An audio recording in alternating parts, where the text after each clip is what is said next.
முதலமைச்சர் தளபதி ஸ்டாலின் அவர்களுக்கு உளவுத்துறை ரிப்போர்ட் வந்ததுக்கு அப்புறம் தான் அவர் உடல்நிலையே குன்றியது. உளவுத்துறை ரிப்போர்ட் சரியாக இல்லை, வெற்றி பெறுவதற்கான வாய்ப்புகள் குறைந்துகிட்டே இருக்குதுனால தான் அவர்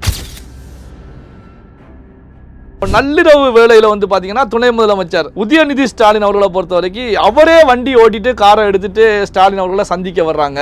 அப்பாவை பார்க்க மகன் வருவதுக்கு இன்னும் நள்ளிரவு விடிகாலெல்லாம் எதுவும் கிடையாது. அவரு அப்பா துணை முதல்வரோ மந்திரியோ முக்கியம் இல்லை, அவருடைய அப்பா நோய்வாய்ப்பட்டு உடல்நிலை இருக்காரு. பையன்கிட்ட பேசினதான் கூப்பிட்டுருப்பாரு, வந்திருப்பாரு அவசரமாக எழுந்து. அனைத்து இந்திய அண்ணா திராவிட முன்னேற்றமும் பிஜேபியும் பொருந்திய கூட்டணி போய் இப்போ பொருந்தா கூட்டணியாக மாறிட்டு வரும். ராமநாதபுரத்தில் என்ன இருந்தது அதே தான். பலாப்பழம் சட்டத்தில் அவர் நிற்கும் போது பிஜேபி பிரதம மந்திரியாக பிரச்சாரத்துலாம் வந்தாங்க போனாங்க, நம்ம பார்த்தோம் இல்லையா? அதே மாதிரி அவரு மேலே ஒரு முழுமையான நம்பிக்கையை பிஜேபி வச்சிருக்கு. யார் மேலே? ஓபிஎஸ் மேலே. அதே நம்பிக்கையை எடப்பாடி மேலே வச்சிருக்காங்கன்னா இல்லை. அவங்க ஆன்மீக கலந்த அரசியல் தான் பிஜேபியோட அரசியல். ஆன்மீகத்தை தவிர்த்துட்டு அரசியல் பண்ண மாட்டாங்க அவங்க. அதனால ஆன்மீக மூலியமா அரசியல் பண்றதுக்கு இறங்கிட்டாங்க. இவர் போனோம்னா அடுத்த ஒரு வாரத்தில் அமித்ஷா வர போறாரு. இந்த வாரம் பிடிச்சிட்டு போனால் மீனவர்கள் அடுத்த வாரம் நம்ம ஜெய்சங்கர்ஜி போய் நேராக தமிழ்நாட்டை சேர்ந்தவர் போய் மத்திய அமைச்சர் போய் மிரட்டியோ இல்லை காலில் ஊந்து கூட்டு வர்றாரா இல்லையா? வலையை பிடிச்சி போனாலும் பிடிச்சின்னு வந்துடுறாங்க, பேட்டை பிடிச்சி போனாலும் அடுத்த வாரத்தில் வந்துடுறாங்க. இது மாதிரி காங்கிரஸ் ஆட்சி இருக்கும்போது பண்ண முடிஞ்சுதா? பண்ண முடியல. காங்கிரஸ் ஆட்சி இருக்கும்போது இவங்க எல்லாம் கருப்பு கொடி கருப்பு குளம்லாம் காட்டாம இப்போ காட்டி யாருக்கு காட்டுறாங்க? ஏன்டா நீ இவங்களெல்லாம் விடுவிக்கிற, ஏன்டா தமிழருக்கு உரிமை பெற்று தரேன்னு காட்டுறாங்க வராங்களா?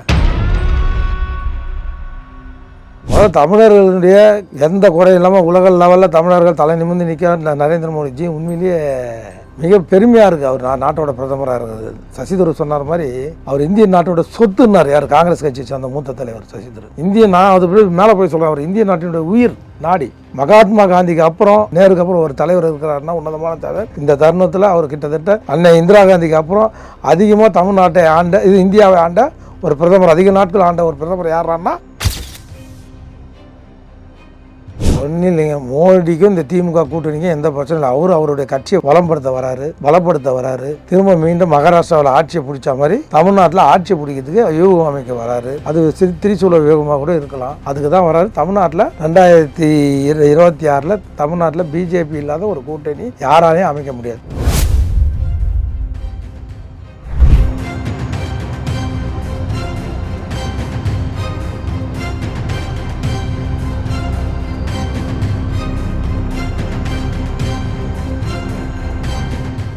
ரியல் ஒன் நண்பர்கள் உறவுகள் அனைவருக்கும் வணக்கம். முக்கியமான தகவல்களை பகிர்ந்து கொள்ள நம்மோடு இணைந்திருப்பவர் அதிமுகவுடைய முன்னாள் நிர்வாகி ஆவின் வைத்தியநாதன் அவர்கள். வணக்கம் சார். வணக்கங்க. இப்போ பிரதமர் மோடி அவர்கள் தமிழகம் வர்றாங்க. பாஜக அதிமுக கூட்டணி அமைந்த பிறகு மோடி அவர்களுடைய வருகை முதல் பயணமா பார்க்கப்படுது. கங்கை கொண்ட சோழபுரம் நிகழ்ச்சியில கலந்து கொள்ள வந்தாலும் இந்த நிகழ்வுல மிக முக்கியமான நிகழ்வு அப்படின்னா எடப்பாடி பழனிசாமி அவர்கள் சுற்றுப்பயணத்தில் இருக்கக்கூடிய இபிஎஸ் அவர்கள் மோடியை சந்திப்பதற்காக சுற்றுப்பயணத்தில் மாறுதல் செய்துவிட்டு இங்க மோடியை சந்திக்கிறதுக்கு வர்றாங்க. இப்போ பாத்தீங்க அப்படின்னா ஓபிஎஸ் அவர்களுக்கும் சந்திக்க அனுமதி கொடுக்கப்பட்டிருக்கு. இதை எப்படி பாக்குறீங்க? அதாவது பிஜேபி என்டிஏ கூட்டணியில் ஏற்கனவே அங்கம் வகிக்கிறார் யார்?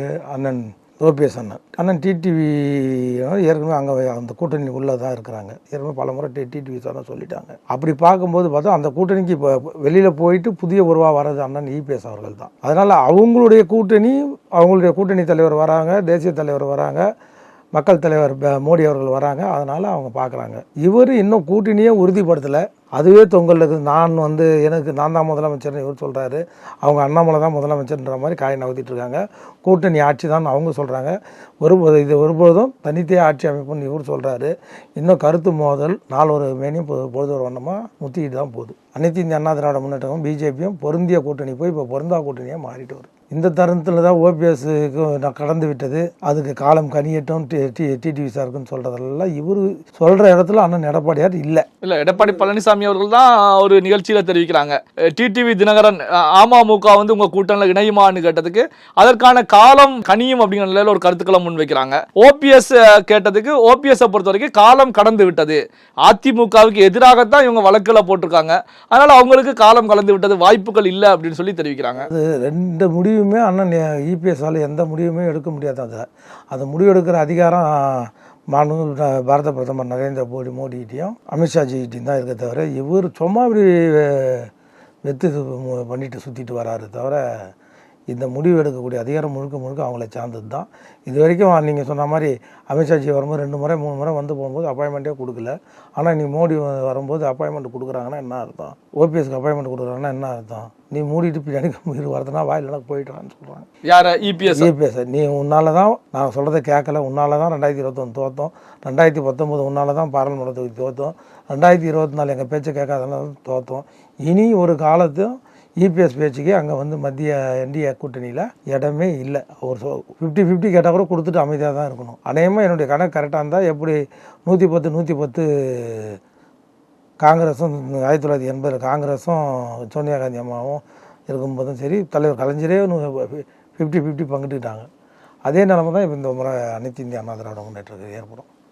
இப்போ அண்ணாமலை அவர்கள் கூட வந்து பார்த்தீங்கன்னா பிடிவாதமாக இருந்த அண்ணாமலை அவர்கள், அதாவது அமித்ஷா சொல்கிறது தான் நான் கேட்பேன், அமித்ஷா வந்து தமிழகத்தில் கூட்டணி ஆட்சி தான் அப்படின்னு சொல்லி தெரிவிச்சுட்டு இருக்காங்க அப்படின்னு சொல்ல அண்ணாமலை அவர்களே கடந்த ஒரு சில தினங்கள் முந்தைய நிலையில் தமிழகத்தில் முதலமைச்சர் வேட்பாளர் எடப்பாடி பழனிசாமி தான் அப்படின்னு சொல்லி அழுத்த திருத்தமாக தெரிவிச்சிட்டாங்க. அப்போ எதிர்ப்பு அப்படின்னு பார்க்கப்பட்ட ஒரு கூட்டணியில் சலசலப்பை உருவாக்கி அண்ணாமலையே ஒரு சுமூகமான முடிவுக்கு வந்து விட்டார். அப்படிங்கும்போது இந்த சீட்டு பங்கிற நேரத்தில் இந்த நேரத்தில் அந்த அவர் சொல்ல தேவை, வெற்றி பெற்றோன்னா இதே பிஜேபி எப்படி மத்திய பிரதேசமாக இருக்கட்டும், மகாராஷ்டிராவாக இருக்கட்டும், எல்லா இடத்துலையும் எப்படி பல்ட்டி அடித்தாங்களோ அதே பல்ட்டி தமிழ்நாட்டில் அடிப்பாங்க. இதெல்லாம் வந்து கூட்டணி பிரிக்கும் போது சலசலப்பு இருக்கணும்னு அண்ணாமலையிட்ட நீங்கள் ஒரு வார்த்தை சொல்லிட்டு போகிறதுல என்ன இருக்குன்னு.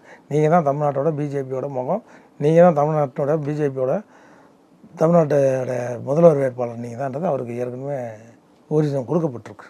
இப்போ பிரதமர் மோடி அவர்களை வந்து ஓபிஎஸ் சந்திக்கக்கூடிய நிகழ்வு ஏதாவது அரசியல் களத்தில் ஏதாவது மாற்றங்களை உருவாக்குமா? எதுவும் இல்லை, உங்களை நம்பி இருக்கிறேன் நான், நீங்கள் என்ன கைவிடாதீங்க, ஒருபோதும் உங்களை மீறி நான் போக மாட்டேன்னு சாஷ்டாங்கமாக ஒரு காலில் உள்ள போகிறாரு. நான் பார்த்துக்கிறேன் நரேந்திர மோடி சொல்ல போகிறாரு. இவ்வளோ தான் நடக்க போகுது. என்ன சொல்கிறாரு, நீ எங்களை கூட்டணியை வந்து டிசைட் பண்ணக்கூடாது, உன் சீட்டை வாங்கினே நீ போய் நீ வேட்பாளர் போட்டு எதனா போடுங்கன்னு சொல்லி கைட்டி விட்டுருவார். யாரை? 120 சீட்டு இல்லை 140 சீட்டு கையில் கொடுத்து எடப்பாடியை கைட்டி விட்டு மிச்ச சீட்டுக்கு அவர் யாருக்கு விருப்பம் இருக்கோ நரேந்திர மோடி அவர் கொடுப்பாரு. அதாவது பாஜகவுடைய என்டிஏ கூட்டணியில் ஓபிஎஸ் தொடருவாங்க, ஆனால் அதிமுக கூட்டணியில் என்டிஏ இருக்கிறது. ராமநாதபுரத்தில் என்ன இருந்தது அதே தான். பலாப்பழம் சட்டத்தில் அவர் நிற்கும் போது பிஜேபி பிரதம மந்திரியே வந்து பிரச்சாரத்துலாம் வந்தாங்க போனாங்க, நம்ம பார்த்தோம் இல்லையா? அதே மாதிரி அவர் மேலே ஒரு முழுமையான நம்பிக்கையை பிஜேபி வச்சுருக்கு. யார் மேலே? ஓபிஎஸ் மேலே. அதே நம்பிக்கையை எடப்பாடி மேலே வச்சுருக்காங்கன்னா இல்லை. இவர் நண்பகத்தன்மை இல்லாத ஆள், எப்போ வேணாலும் துரோகம் பண்ணுவார், எப்போ வேணாலும் காலம் வருவார். இந்த கடந்த கால நிகழ்வுகள் அவங்களுக்கு நிதர்சனமாக புரிஞ்சிச்சு பிஜேபிக்கு. அதனால் இவரை முழுமையாக நம்புறதுக்கு பிஜேபி தயாராக இல்லை. இவருக்கோசம் ஓபிஎஸை கைட்டி விடுவாங்களான்னா கண்டிப்பாக கைட்டி விட மாட்டாங்க. ஆனால் இது வரைக்கும் பார்த்தீங்கன்னா அமித்ஷா அவர்கள் சந்திக்கலை, ஓபிஎஸ் வந்து கலட்டி விட்ட நிலையில் தான் இருந்தாங்க. இப்போதான் ஒரு சந்திப்பதற்கு அனுமதி கொடுக்கப்பட்டிருக்கு. இதை வந்து ஓபிஎஸ்க்கு முக்கியத்துவம் கொடுப்பாங்களா எடப்பாடியாருக்கு கொடுப்பாங்களா அப்படிங்கும்போது எடப்பாடியாருக்கான வாய்ப்புகள் தானே அதிகமாக. அப்படிலாம் சொல்ல முடியாதுங்க. அவங்க என்ன சொல்லிட்டாங்க, அண்ணாமலை நல்லா சொன்னார், அவர் எங்கள் கூட்டணியில் தானே இருக்காங்க டிடிவியும் ஓபிஎஸ். அவரும் நாங்கள் எப்போ வேணாலும் சந்திப்போம், எப்போ வேணாலும் பார்க்க போகிறோம். எதுக்கு அமித்ஷா வந்து அவங்க சந்திக்கணும் போகணும்? இருக்கிறவங்க இருக்கட்டும், புதுசாக வரவங்களுக்கு தாங்க வரவேற்பு கொடுப்போம். இருக்கிறவங்க எப்பவுமே இருக்கிறவங்களுக்கு பற்றி கவலை இல்லை. புதுசாக வரவங்களும் வாங்கன்னு சொல்லி ஒரு 2 மாதம் 3 மாதம் அவங்கள பழசாக வர வரைக்கும் தோல் மேலே கை போட்டு தட்டி அவங்க சொல்லலாம், கொஞ்சம் கேட்குற மாதிரி நடிப்பாங்க. இதுதான் அரசியல். இப்போ மோடியுடைய வருகையை பொறுத்த வரைக்கும் தமிழ்நாட்டில் வந்து ஒரு முக்கியத்துவம் வாய்ந்ததாக பார்க்கப்பட்டுக்கிட்டு இருக்கு. காரணம் என்ன அப்படின்னா வந்து பார்த்தீங்கன்னா தேர்தல் நெருங்கிக்கிட்டு இருக்கக்கூடிய சூழ்நிலையில் மோடி இந்த முறை அரசு நிகழ்ச்சிகளில் கலந்துக்கிட்டாலும் அதை தாண்டி தமிழக அரசியலில் முழு கவனத்தை செலுத்துவாங்க அப்படின்னு சொல்லப்படுது. அதாவது 2024 தேர்தல் அப்போ தமிழ்நாட்டில் ஒரு முக்கியமான ஸ்ரீரங்கம் கோயில், ராமேஸ்வரம் கோயில், ராமநாத சுவாமி கோயில், இப்போ விவேகானந்தர் மண்டபம், இது 3 நாள் தியானம் இதெல்லாம் பார்த்தோம்.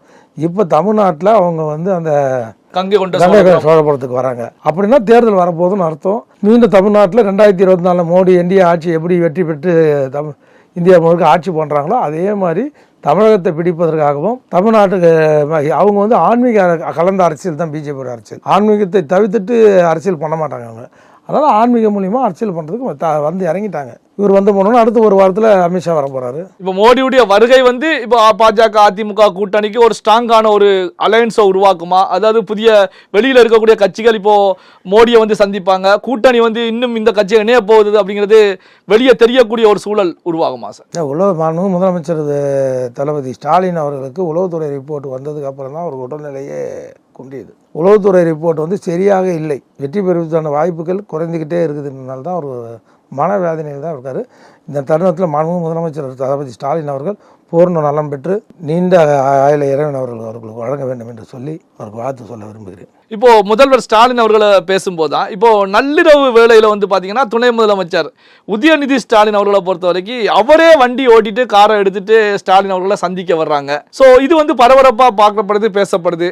நள்ளிரவு வேளையில ஏன் சந்திக்க வந்தாங்க, அவரே வண்டி ஓட்டிட்டு வர்றாரு அப்படின்னா என்ன இம்பார்ட்டன்ஸ், அதுல என்ன ஒரு அவசரமான சூழல் அப்படின்னு? டிரைவர் வீட்டுக்கு போயிருப்பாரு, அவர் ஏன் டிஸ்டர்ப் பண்ணணும்? அவருக்காரு அவர் அப்பாவை பார்க்க மகன் வருவதுக்கு இன்னும் நல்ல இரவு விடிகாலெல்லாம் எதுவும் கிடையாது. அவர் அப்பா துணை முதல்வரோ மந்திரியோ முக்கியம் இல்லை, அவருடைய அப்பா நோய்வாய்ப்பட்டு உடல்நிலை இருக்காரு. பையன்கிட்ட பேசினதான் கூப்பிட்டுருப்பாரு, வந்திருப்பாரு அவசரமாக இருந்து.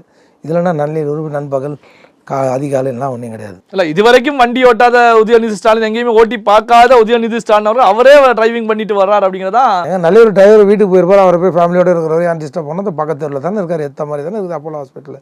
5 நிமிஷம் அவர் டிரைவ் பண்ணுறதுல ஒன்றும் இதில் ஒன்றும் பெரிய சீக்கிரட் இருக்குதா தெரியல. இப்போ மோடி அவர்களுடைய வருகைக்கு வந்து பார்த்தீங்கன்னா தமிழ்நாட்டில் இப்போ மே 17 இயக்கம் திருமுருகன் காந்தியை பொறுத்த வரைக்கும் நாங்கள் எதிர்ப்பு தெரிவிப்போம், கருப்பு கொடி காட்டுவோம் அப்படின்னு தெரிவிச்சிருக்காங்க. ஸோ இதை எப்படி பார்க்குறீங்க?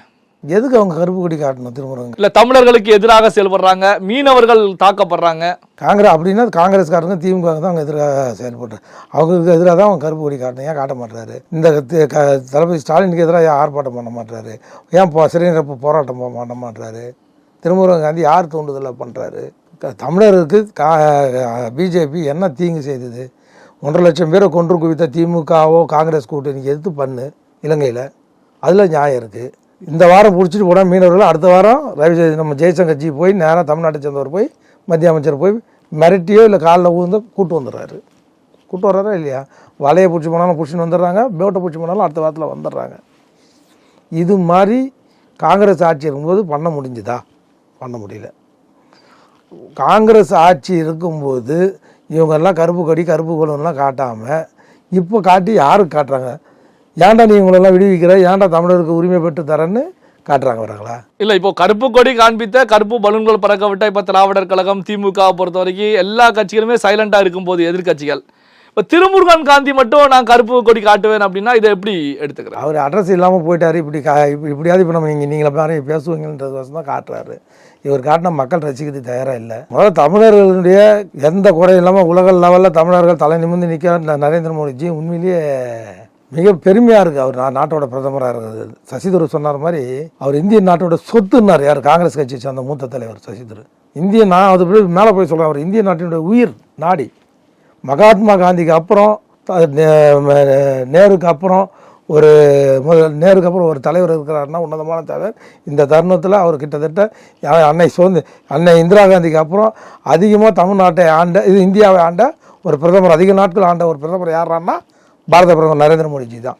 அவருக்கு இந்த தருணத்தில் நம்முடைய ரியல் ஒன் நேயர்கள் சார்பாக நன்றியை தெரிவித்துக் கொள்கிறேன், வாழ்த்துக்களை தெரிவித்துக் கொள்கிறோம். இப்போ மோடி அவர்களுடைய வருகை திமுக கூட்டணியில் ஏதாவது பிரச்சனைகளை சலசலப்பை ஏற்படுத்துவதற்கான வாய்ப்புகள் இருக்கு? ஒன்றும் இல்லைங்க, மோடிக்கும் இந்த திமுக கூட்டணிக்கும் எந்த பிரச்சனையும் இல்லை. அவருடைய கட்சியை பலப்படுத்த வராரு. திரும்ப மீண்டும் மகாராஷ்டிராவில் ஆட்சியை பிடிச்ச மாதிரி தமிழ்நாட்டில் ஆட்சியை பிடிக்கிறதுக்கு யூகம் அமைக்க வராரு.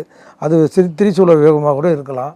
அதுக்கு தான் வராரு. தமிழ்நாட்டில் 2026 தமிழ்நாட்டில் பிஜேபி இல்லாத ஒரு கூட்டணி யாராலையும் அமைக்க முடியாது. அதை உறுதிப்படுத்த தான் வராரு. இப்போ ஸ்டாலின் அவர்களுக்கு ஒரு உளவுத்துறை ரிப்போர்ட் கிடைத்தது தான் அவருக்கான உடல்நிலை சரியில்லாம போறதுக்கான காரணம் அப்படிங்கிறீங்க. அந்த ரிப்போர்ட்ல என்ன தகவல்கள் எப்படி இருந்தது? அந்த ரிப்போர்ட்ல என்ன சொல்றாங்கன்னா, அந்த உளவுத்துறை ரிப்போர்ட்ல இவங்க எடுத்த சாம்பிள் ரிப்போர்ட்ல அந்த சாம்பிள் இவருக்கு சாதகமான முடிவு, திமுகவுக்கு சாதகமான முடிவு இல்லை. உளவுத்துறை ரிப்போர்ட் கொடுக்குற ரிப்போர்ட்டோட ஒரு தனியார் சாம்பிள் எடுத்தார் பார்த்தீங்களா, அந்த ரிப்போர்ட் தான் முக்கியம். அந்த ரிப்போர்ட்டு திமுகவுக்கு சாதகமான அதிர்ச்சி ஆயிட்டார். திமுக வெற்றி பெறுவதற்கான வாய்ப்புகள் கிடையாது, குறைவு. இவ்வளோ பண்ணியும் நம்ம மக்களுக்கு இவ்வளோ பண்ணி நம்ம மேலே ஏன் இவ்வளோ அதிர்ச்சிட்டு தான் அவருடைய இயக்கம். அப்போ நம்மளால பிரச்சனை இல்லை. இந்த அதிகாரிகளுடைய ஆட்சி தமிழ்நாடு மக்களுக்கு பிடிக்கல. அதிகாரியை நம்பி ஆட்சி பண்ணிட்டு இருக்காரு. ஐயா கலைஞர் மாதிரி மக்களாட்சி பண்ணல, அம்மா ஜெயலலிதா மாதிரி மக்களாட்சி பண்ணல, புரட்சி தலைவர் மாதிரி மக்களை தொண்டனுடைய ஆட்சி பண்ணல. இது வித்தியாசமாக இந்த ஆட்சி ஐஏஎஸ் அதிகாரி ஆட்சி நடக்குது.